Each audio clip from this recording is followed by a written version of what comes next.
Hello everyone, welcome to railway study Adda. आज हम लोग प्रैक्टिस सेट 57 करेंगे। चलिए क्वेश्चन नंबर 1 पे आते हैं।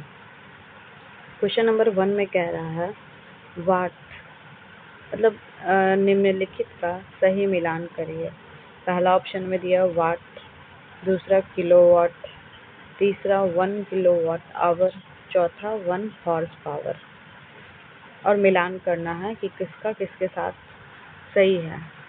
ऑप्शन नंबर ए में दिया हुआ है nanometre, option number B 3.6 × 10⁻6 joule, option number C 1000 watt, option number D 746 watt. तो कौन किस में हो जाएगा? तो हम लोग जानते हैं हॉर्स पावर कितना होता है, 1 हॉर्स पावर बराबर 746 वाट होता है 1 का डी, यानी 1 का डी किस में है, 4 का डी किस में है। तो पहले तो ऑप्शन नंबर बी और ऑप्शन नंबर सी हम लोग कट कर देंगे। फिर वैसे ही हम लोग जानते हैं 1 किलोवाट आवर जो है वो कितना के बराबर होता है, तो 3.6 × 10⁻6 जूल। तो किस ऑप्शन में है? ऑप्शन नंबर 3 का बी, ऑप्शन नंबर 3 का बी, यानी ऑप्शन नंबर ए इसका क्या है, बिल्कुल सही जवाब है, यानी कि ये भी गलत हो जाएगा। और बाकी का देख ले रहे हैं हम। फिर सेकंड नंबर में क्या बोला, किलोवाट। किलोवाट बराबर क्या हो जाएगा, तो 1000 वाट, यानी कि ऑप्शन नंबर 2 का सी इसका बिल्कुल सही जवाब है, यानी ऑप्शन नंबर ए 1 नैनोमीटर वाट का हो जाएगा। तो ऑप्शन नंबर ए में 1 का ए, 2 का सी, 3 का बी, 4 का डी इसका क्या है, बिल्कुल सही जवाब, यानी ऑप्शन नंबर ए इसका बिल्कुल सही जवाब हुआ। अब हम लोग क्वेश्चन नंबर 2 पे आते हैं। क्वेश्चन नंबर 2 में कह रहा है पानी के अंदर वस्तुओं का पता लगाने के लिए किस यंत्र का उपयोग किया जाता है। Option number A laser, option number B radar, option number C sonar, option number D scuba. तो इसका सही जवाब हो जाएगा ऑप्शन नंबर सी सोनार, इसका क्या है, बिल्कुल सही जवाब है। यानी हम लोग सोनार का उपयोग क्या चीज़ में करते हैं, तो वस्तुओं के पानी के अंदर वस्तुओं का पता लगाने के लिए किया जाता है।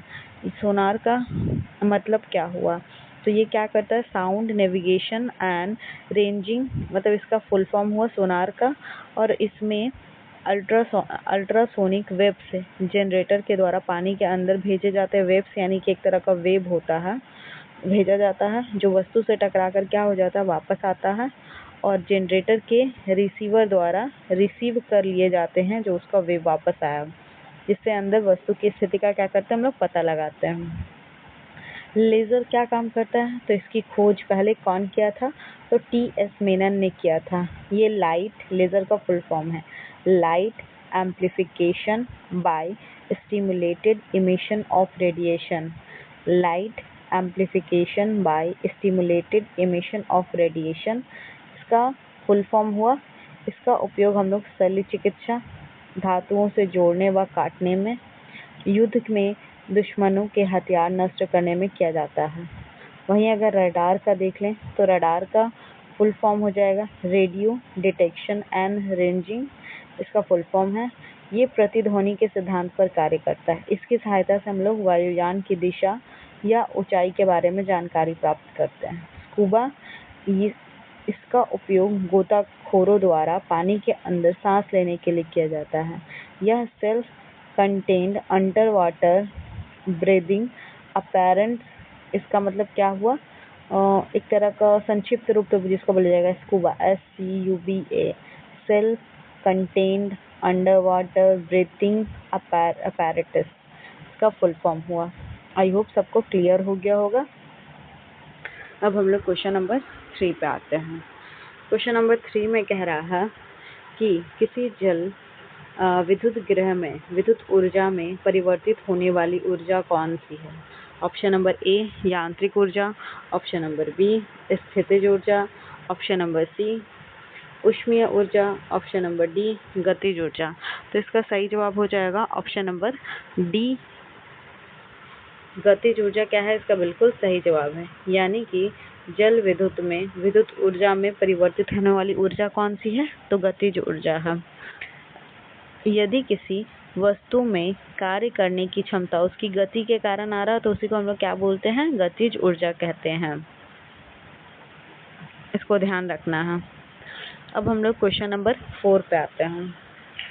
क्वेश्चन नंबर 4 में कह रहा है, एक व्यक्ति स्थिर पानी में नाव पर खड़ा है। यदि वह व्यक्ति तट की ओर चलता है तो नाव, ऑप्शन नंबर ए, नाव तट से दूर चली जाएगी। ऑप्शन नंबर बी, स्थिर रहेगी। ऑप्शन नंबर सी, तट की ओर चलेगी।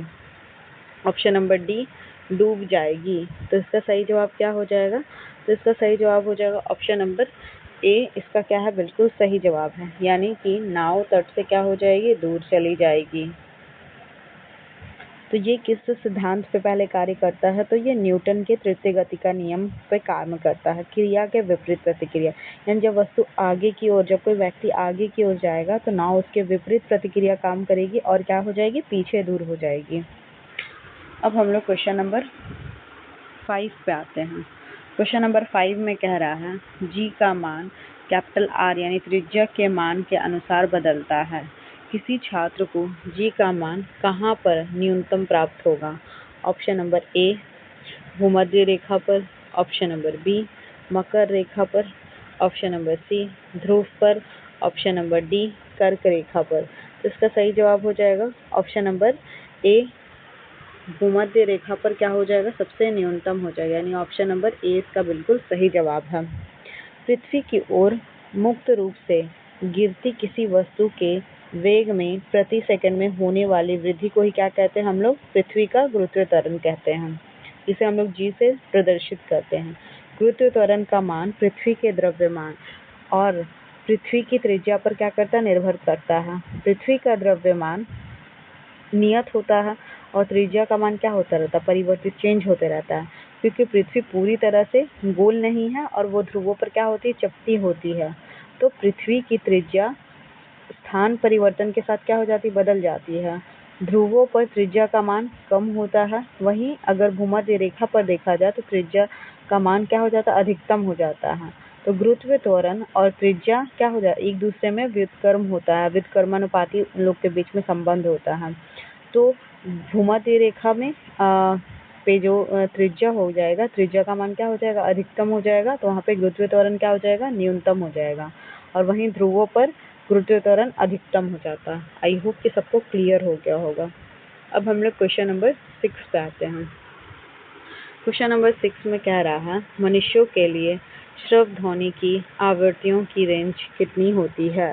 ऑप्शन नंबर ए, 16,000 हर्ट्ज से 200,000 hertz. Option number B, 16 hertz से 16,000 hertz. Option number C, 20 hertz से 20,000 hertz. Option number D, 14 hertz से 20,000 हर्ट्ज। तो इसका सही जवाब क्या हो जाएगा? कल भी हम इसका जवाब बताए थे। वैसी ध्वनि जिसको हम लोग मतलब एक तरह से सुन पा रहे हैं, तो वो श्रव्य में आ जाएगी। 20 हर्ट्ज से नीचे वाला ध्वनि को हम लोग सुन नहीं पाते हैं, तो वो अवश्रव्य में आ जाएगी। फिर प्रश्रव्य में आ जाएगा, जो 20,000 हर्ट्ज से अधिक वाली ध्वनि हुई वो में प्रश्रव्य में आ जाएगी। इसको भी ध्यान रखना है। तो इसका सही जवाब क्या हो जाएगा? जिसको हम लोग सुन पा रहे हैं, यानी ऑप्शन नंबर सी इसका क्या है? बिल्कुल सही जवाब है। अब हम लोग क्वेश्चन नंबर 7 पे आते हैं। क्वेश्चन नंबर 7 में कह रहा है, निम्नलिखित में से किस प्रकार के प्रतिबिंब पर्दे पर प्राप्त किए जा सकते हैं? ऑप्शन नंबर ए, वास्तविक और बड़ा। ऑप्शन नंबर बी, वास्तविक और छोटा। ऑप्शन नंबर सी, आभासी और बड़ा। ऑप्शन नंबर डी, आभासी और छोटा। तो इसका सही जवाब क्या हो जाएगा? इसका सही जवाब हो जाएगा ऑप्शन नंबर सी, नहीं, यहाँ पे क्वेश्चन में थोड़ा सा ये है। ऑप्शन नंबर ए में इधर दे दिया है ए और डी दोनों। ऑप्शन नंबर बी, सी और डी दोनों। ऑप्शन नंबर सी, ए और बी दोनों। ऑप्शन नंबर डी, बी और सी दोनों। तो 7 का क्या हो जाएगा? ऑप्शन नंबर सी इसका बिल्कुल सही जवाब है, यानी कि ए और बी यानी वास्तविक और बड़ा भी हो सकता है और वास्तविक और छोटा भी हो सकता है। प्रतिबिंब पर उतारा गया जो प्रतिबिंब पर्दे पर जो प्राप्त किया जाता है वास्तविक होगा, बड़ा भी हो सकता है, छोटा भी हो सकता है, इसको ध्यान रखना है। अब कुछ फैक्ट बता दे रहे हैं। जब प्रकाश के पथ में कोई अपारदर्शी वस्तु आ जाती है तभी क्या होता है, छाया बनता है। जब कोई वस्तु पर्दे, शीशे, दर्पण, पानी, दीवार आदि पर प्रतिबिंबित होती है तो वास्तविक प्रतिबिंब का निर्माण करती है, इसको ध्यान रखना है। वस्तु पास रखी हो तो क्या हो जाएगा, बड़ा, और दूर रखी हो तो छोटा प्रतिबिंब बनता है। यही चीज बस बोल रहा था। और पर्दे पर प्रतिबिंब सदैव वास्तविक छोटा या वास्तविक बड़ा या आनुपातिक बड़ा ही प्रतिबिंब बनता है, इसको ध्यान रखना है। अब हम लोग क्वेश्चन नंबर 8 पे आते हैं। क्वेश्चन नंबर 8 में कह रहा है शब्द परमाणु को किसने खोजा है। Option number A Dalton, option number B Kanad, option number C Lavoisier, option number D Democritus. तो इसका सही जवाब हो जाएगा ऑप्शन नंबर डी, इसका क्या बिल्कुल सही जवाब है। यानी डेमोक्रेटस जो है उन्होंने ही क्या किया था, सर्वप्रथम ग्रीक ये दार्शनिक थे, इन्होंने ही परमाणु शब्द का एक तरह से खोज किया था, या मतलब परमाणु शब्द पहला बार यही लिए थे, जिसका अर्थ होता है जिसको हम लोग तोड़ नहीं सकते हैं। परमाणु रसायन विज्ञान में तत्व का सबसे छोटा भाग होता है जो किसी रासायनिक अभिक्रिया में भाग ले सकता है परंतु वह स्वतंत्र अवस्था में नहीं रह सकता। परमाणुओं का निर्माण किससे किससे होता है, तो प्रोटॉन, न्यूट्रॉन, इलेक्ट्रॉन से मिलकर होता है। परमाणु का आकार अति सूक्ष्म मतलब बहुत छोटा और द्रव्यमान भी क्या होता है, बहुत कम होता है, इसको भी ध्यान रखना। अब हम लोग क्वेश्चन नंबर 9 पे आते हैं। क्वेश्चन नंबर 9 में कह रहा है निम्नलिखित में से कौन सा कार्बन का एक अपर रूप है। Option number A chalk, option number B संगमरमर, option number C gypsum, option number D हीरा। तो इसका सही जवाब हो जाएगा ऑप्शन नंबर डी हीरा, इसका क्या है, बिल्कुल सही जवाब है। यानी कार्बन का अपर रूप हीरा कार्बन का क्रिस्टलीय अपर रूप है। ये प्राकृतिक स्रोत किम्बर लाइट पत्थर होता है, मतलब एक तरह का प्राकृतिक स्रोत इसका किम्बर लाइट पत्थर होता है। शुद्ध हीरा पारदर्शक एवं रंगहीन होता है। हीरा ज्ञात सभी पदार्थों में क्या होता है, सबसे जितना भी हम जिस पदार्थ को जानते हैं उसमें क्या होता है, कठोर होता है। इसका अगर घनत्व देखा जाए तो 3.52 होता है। ये कांच को भी क्या करता है, आसानी से कट कर देता है। और हीरा में ही पूर्ण आंतरिक परावर्तन के कारण ये क्या होता है, चमकता हुआ दिखाई देता है। और एक दो फैक्ट और जान लीजिए, या विद्युत का क्या हो जाता है, विद्युत और ताप दोनों का कुचालक होता है। कहीं जगह पे ना आपको ऑप्शन में दिख जाएगा ये सुचालक होता है, तो ये सरासर गलत हो जाएगा। अब हम लोग क्वेश्चन नंबर 10 पे आते हैं। क्वेश्चन नंबर 10 में कह रहा है कि सहसंयोजी यौगिक सामान्यता निम्न में से कौन सा गुणधर्म प्रदर्शित नहीं करता है। ऑप्शन नंबर ए ये विद्युत और ऊष्मा के कुचालक होते हैं। ऑप्शन नंबर बी ये इलेक्ट्रॉनों की साझेदारी से बनते हैं। ऑप्शन नंबर सी ये सामान्यतः आयन नहीं बनाते हैं। ऑप्शन नंबर डी ये कार्बनिक विलायक में विलय नहीं होते हैं। तो इसका सही जवाब क्या हो जाएगा, तो इसका सही जवाब हो जाएगा ऑप्शन नंबर डी, इसका क्या हो जाएगा, बिल्कुल सही जवाब हो जाएगा। यानी सहसंयोजक में गुणधर्म प्रदर्शित नहीं करता, तो ये सहसंयोजी कार्बनिक विलायक में क्या विलय नहीं होते हैं। ये बात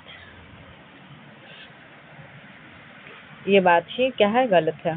यानी ऑप्शन नंबर डी इसका बिल्कुल सही जवाब है। अब हम लोग क्वेश्चन नंबर 11 पे आते हैं।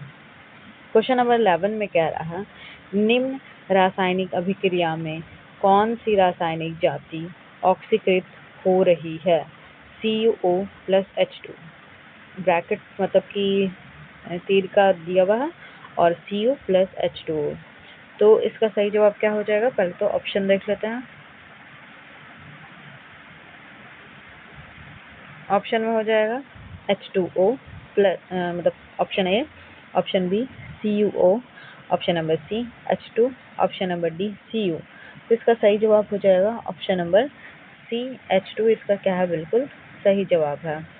तो जो रासायनिक अभिक्रिया में है उसमें जो है H2 वो क्या हो रहा है, ऑक्सीकृत हो रहा है। ऑक्सीकृत किसको बोलेंगे, तो वैसा कोई भी पदार्थ जो ऑक्सीजन प्राप्त करता हो या हाइड्रोजन को खो जाता है, हाइड्रोजन को मतलब वो खो देता है या इलेक्ट्रॉन को एक तरह से खो रहा है, तो वो क्या हो जाएगा, ऑक्सीकृत हो जाता है। अब हम लोग को क्वेश्चन नंबर 12 पे आते हैं। क्वेश्चन नंबर 12 में कह रहा है सामान्य रूप से एक उदासीनीकरण अभिक्रिया को किस रूप में लिखा जा सकता है। ऑप्शन नंबर ए क्षार प्लस अम्ल जल और गैस बनाता है। ऑप्शन नंबर बी क्षार प्लस अम्ल लवण और जल बनाता है। ऑप्शन नंबर सी क्षार और अम्ल लवण और गैस बनाता है। ऑप्शन नंबर डी क्षार और अम्ल लवण और अवक्षेप बनाता है। तो इसका सही जवाब क्या हो जाएगा, तो उदासीनीकरण में क्या क्या प्राप्त होता है, क्षार और अम्ल मिल करके लवण और क्या करता है, जल बनाता है, यानी ऑप्शन नंबर बी इसका क्या है, बिल्कुल सही जवाब है। अब हम लोग क्वेश्चन नंबर 13 पे आते हैं।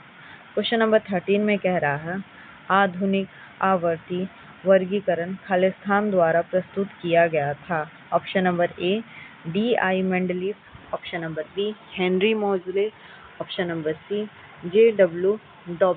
Dobereiner, option number D John Newland.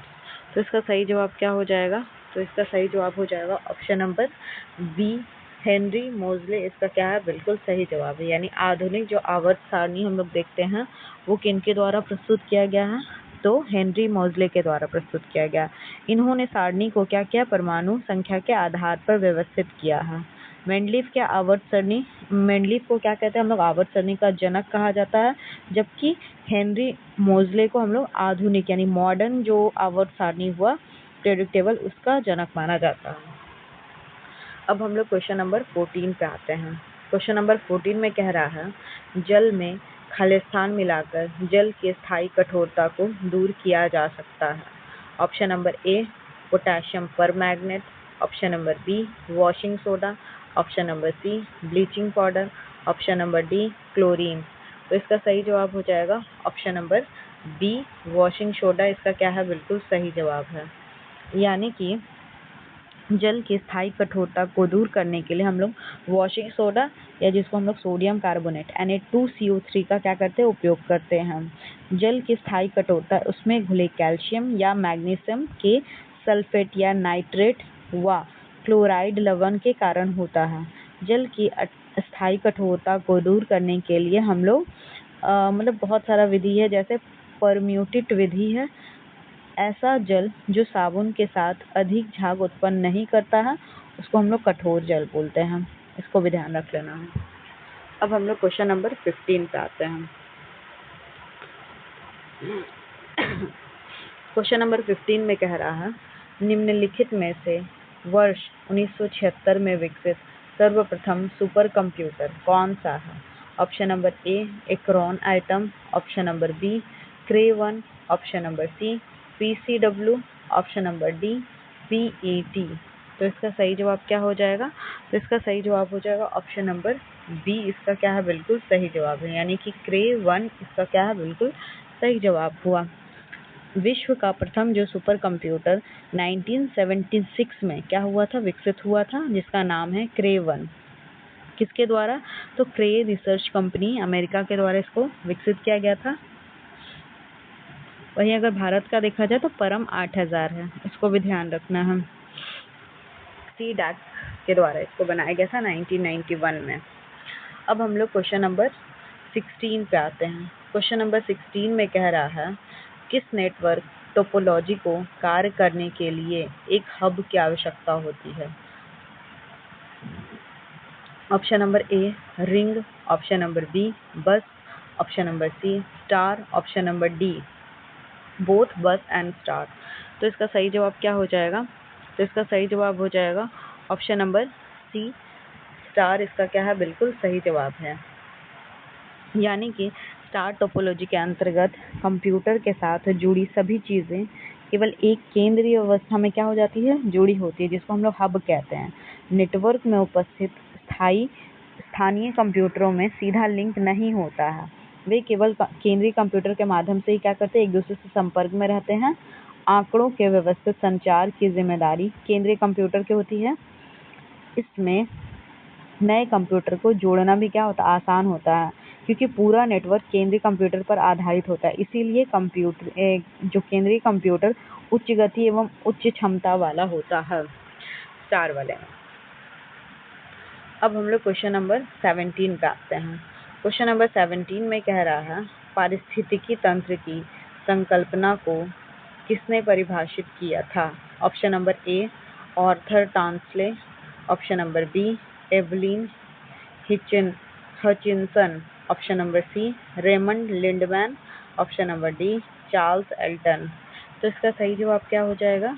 तो इसका सही जवाब हो जाएगा ऑप्शन नंबर ए। इसका क्या है? बिल्कुल सही जवाब है, यानी आर्थर टांसले इसका क्या है? बिल्कुल सही जवाब है। यानी पारिस्थितिकी तंत्र की संकल्पना सबसे पहले आर्थर टांसले ने दी थी। कब किया था? 1935 में। 1935 में।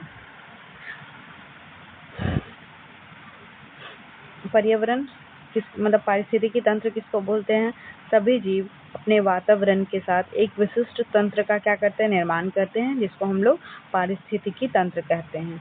जीवों और वातावरण के इस पारस्परिक संबंध को ही हम लोग पारिस्थितिकी कहते हैं। पारिस्थितिकी तंत्र के 3 मुख्य घटक हुए। पहला ऊर्जा घटक, जैविक घटक, तीसरा अजैविक या जिसको हम लोग भौतिक घटक बोलेंगे, जैसे जल, स्थल, ये सब हो गया। अब हम लोग क्वेश्चन नंबर 18 पे आते हैं।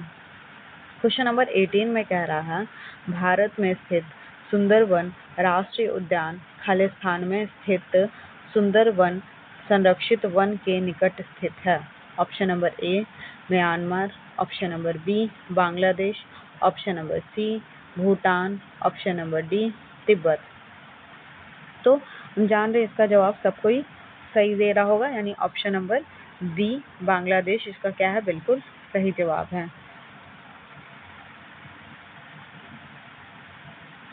ये किस चीज के लिए फेमस है? तो रॉयल बंगाल टाइगर के लिए सबसे ज्यादा फेमस है, और सबसे बड़ा संरक्षित क्षेत्र भी इसको मिला हुआ है।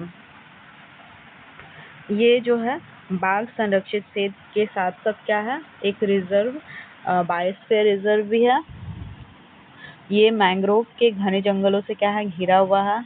इसमें बाघ की संख्या 103 है, और मुख्य क्षेत्र में ये मतलब टाइगर रिजर्व मतलब इसको टाइगर रिजर्व के रूप में 1973 में मान्यता दिया गया था, और 1977 में इसको वन्यजीव अभ्यारण्य भी घोषित किया गया, और 1984 में इसको राष्ट्रीय उद्यान घोषित कर दिया गया। इतना फैक्ट को थोड़ा याद रख लेना। अब हम लोग क्वेश्चन नंबर 19 पे आते हैं। क्वेश्चन नंबर 19 में कह रहा है, रॉबर्ट हुक द्वारा कोशिका की खोज किस प्रकार की गई? ऑप्शन नंबर ए पेड़ के पत्तों का निरीक्षण करते हुए, ऑप्शन नंबर बी एक प्याज के छिलके को निरीक्षण करते हुए, ऑप्शन नंबर सी रक्त का निरीक्षण करते हुए, ऑप्शन नंबर डी कॉर्क का निरीक्षण करते हुए। तो इसका सही जवाब हो जाएगा ऑप्शन नंबर डी। इसका क्या है? बिल्कुल सही जवाब है, यानी कि कॉर्क का क्या करते हुए? निरीक्षण करते हुए। और खोज कब किए थे? तो 1665 में। 1665 याद रखना हम। इन्होंने कॉर्क के स्लाइस का क्या किया? सामान्य आवर्धन यंत्र की सहायता से अध्ययन किया। कॉर्क जो है पेड़ के छाल का एक भाग होता है। कॉर्क की पतली स्लाइस उन लोग वो लिए थे और सूक्ष्मदर्शी से उसको देखे थे। कॉर्क की स्लाइस में बहुत सारे कोष्ठक या विभाजित बक्से उनको दिखे थे, और ये जो बक्सा दिख रहा था ये मधुमक्खी के छत्ते के समान दिखाई दे रहा था। अब हम लोग क्वेश्चन नंबर 20 पे आते हैं। क्वेश्चन नंबर 20 में कह रहा है, जीव विज्ञान में डीएनए का पूर्ण रूप क्या है? ऑप्शन नंबर ए तेजी से मत चले, option number B deoxyribonucleic acid, option number C digital network architecture, option number D मनोनीत राष्ट्रीय प्राधिकरण। तो क्या हो जाएगा? ऑप्शन नंबर सी इसका हो जाएगा ना सही जवाब। ऑप्शन नंबर बी इसका क्या है? बिल्कुल सही जवाब है, यानी डीऑक्सी राइबोन्यूक्लिक एसिड इसका क्या है? बिल्कुल सही जवाब है। डीएनए का फुल फॉर्म हुआ, और ये क्या करता है? डीएनए आनुवांशिक लक्षणों को एक पीढ़ी से दूसरी पीढ़ी ले जाने का कार्य करता है। कोशिका विभाजन के समय क्रोमेटिन जालिका के धागे अलग होकर कई छोटी और मोटी छड़ जैसी संरचना में क्या हो जाते हैं, परिवर्तित हो जाते हैं। इसको हम लोग गुणसूत्र कहते हैं। डीएनए अणु में कोशिका के निर्माण एवं संगठन के सारी आवश्यक सूचनाएं मतलब इसी डीएनए में ही होता है। अब हम लोग क्वेश्चन नंबर 21 पे आते हैं। क्वेश्चन नंबर 21 में कह रहा है स्यूडोपोडिया खाली स्थान पर मौजूद उंगलीनुमा जैसी आकृति वाली संरचनाएं होती है। Option number A hydra, option number B paramecium, option number C amoeba, option number D केचुआ। तो इसका सही जवाब हो जाएगा ऑप्शन नंबर सी अमीबा। इसका क्या है, बिल्कुल सही जवाब है, यानी स्यूडोपोडिया उंगलीनुमा संरचना होती है। अमीबा में जो उत्पाद होता है उसी को हम लोग स्यूडोपोडिया मतलब एक तरह से समझ लीजिए स्यूडोपोडिया के द्वारा अमीबा क्या करता है, गमन करता है। अमीबा इन उत्पादों की सहायता से किसी भी दिशा में चल सकती है और जब अमीबा में नए उत्पाद बनते हैं तो पुराने उत्पाद क्या हो जाते हैं, समाप्त हो जाते हैं और इसमें जीव द्रव नए उत्पादों में आ जाते हैं। इस प्रकार जो अमीबा है वो गमन मतलब अपने उत्पाद के द्वारा कर पाता है और जो स्यूडोपोडिया हुआ मुख्य रूप से इसका एक्टिन तंतु के होते हैं। इसको भी ध्यान रखना है। अब हम लोग क्वेश्चन नंबर 22 पे आते हैं। क्वेश्चन नंबर 22 में कह रहा है मानव शरीर के किस भाग में अंकुर यानी विली मौजूद होती है। ऑप्शन नंबर ए यकृत, ऑप्शन नंबर बी छोटी आंत, ऑप्शन नंबर सी नेत्र, ऑप्शन नंबर डी वृक्क। तो इसका सही जवाब क्या हो जाएगा, तो इसका सही जवाब हो जाएगा ऑप्शन नंबर बी छोटी आंत। इसका क्या है, बिल्कुल सही जवाब है, यानी कि छोटी आंत में उपस्थित जो एक श्लेष्मिका क्षेत्र में उंगली की आकार की आकृति पाई जाती उसी को हम लोग विली कहते हैं। पचे हुए भोजन का अवशोषण इन्हीं विली के द्वारा होता है। सर्वाधिक पदार्थों का अवशोषण छोटी आंत में ही होता है और इसी के द्वारा किया जाता है। अब हम लोग क्वेश्चन नंबर 23 पे आते हैं। क्वेश्चन नंबर 23 में कह रहा है मानव शरीर की पल्स दर की जांच क्यों की जाती है। ऑप्शन नंबर ए दिल की फंक्शनिंग जांचने के लिए, ऑप्शन नंबर बी मस्तिष्क की फंक्शनिंग जांचने के लिए, ऑप्शन नंबर सी रक्त की मात्रा जांचने के लिए, ऑप्शन नंबर डी फेफड़ों की स्थिति जांचने के लिए। तो इसका सही जवाब हो जाएगा ऑप्शन नंबर ए दिल की फंक्शनिंग को जानने के लिए क्या किया जाता है, पल्स की जांच की जाती है। सामान्य हम लोग का एक वयस्क में सामान्य प्रति मिनट कितना 60 से 100 के बाद दिल क्या होता है, धड़कता है और किस टाइप का आवाज आता है, तो लब टाइप का आवाज आता है। इसको भी ध्यान रखना है। अब हम लोग क्वेश्चन नंबर 24 पे आते हैं। 24 में कह रहा है कि मानव शरीर में 29 हड्डियां होती है, इनमें से कौन सा वर्गीकरण सही है। ऑप्शन नंबर ए माथा में 8 और चेहरा में 14, कान में 4, कंठिकास्थि में 3। ऑप्शन नंबर बी माथा में 8, चेहरा में 14, कान में 6, कंठकास्थि में 1। ऑप्शन नंबर सी माथा में 8, चेहरा में 12, कान में 6 और कंठकास्थि में 3। ऑप्शन नंबर डी माथा में 8, चेहरा में 12, कान में 8, कंठकास्थि में 1। तो इसका सही जवाब हो जाएगा ऑप्शन नंबर बी। इसका क्या है, बिल्कुल सही जवाब है, यानी कि माथे में कितनी हड्डी होती है, तो माथा में 8 हो जाएगा, चेहरा में 14 हो जाएगा और कान में 6 हो जाएगा और कंठकास्थि में क्या हो जाएगा, 1 हड्डी हो जाएगा। और अगर नाम बोलिएगा तो नाम बता देंगे, जैसे कंठकास्थि मतलब कंठिका की जो हड्डी हुई तो इसको बोलेंगे हाइड, 1 हड्डी होता है, हाइड नाम होता है। फिर वैसे ही कान में 6 होता है तो जोड़ा में रहता है, एक कान में मैलियस इनकस स्टेपिस सबसे छोटी हड्डी स्टेपिस हो जाएगी। तो 3 जोड़ा है, एक कान में 3, दूसरे कान में 3। वैसे ही चेहरा का 14 है, सारा का नाम तो नहीं लेकिन कुछ कुछ का बता सकते हैं। पैलेंटाइन, मैंडिबल, मैक्सिला, वूमर वैसे ही हो जाएगा, लेक्राइमल, ये सब क्या है, ये हड्डी है और चेहरे में टोटल 14 हड्डी हो जाएगा। माथा में वैसे ही देखा जाएगा तो पैराइटल, फिर हो जाएगा फ्रंटल, एथमॉइड, ऑक्सीपिटल, ये सब क्या है, माथा का हड्डी है। इसको भी ध्यान रखना है। अब लास्ट क्वेश्चन 25 पे आते हैं। 25 नंबर में कह रहा है चेचक किस वायरस के कारण होता है? Option number A West Nile, option number B varicella, option number C herpes simplex, option number D rhinovirus. तो इसका सही जवाब क्या हो जाएगा? तो इसका सही जवाब हो जाएगा ऑप्शन नंबर बी। क्या है इसका बिल्कुल सही जवाब, यानी कि वैरिसेला इसका बिल्कुल सही जवाब हुआ। चेचक जो है एक विषाणु जनित संक्रामक रोग है। यह वैरिसेला वायरस के कारण होता है। इसमें तेज बुखार, पीड़ा, जलन, बेचैनी और संपूर्ण शरीर लाल दाने से क्या हो जाता है? निकल जाता है। खांसी वगैरह भी होने लग जाता है, तो भी ध्यान रखें। अगर वीडियो पसंद आ रहा है तो वीडियो को लाइक कीजिए, चैनल को सब्सक्राइब कीजिए।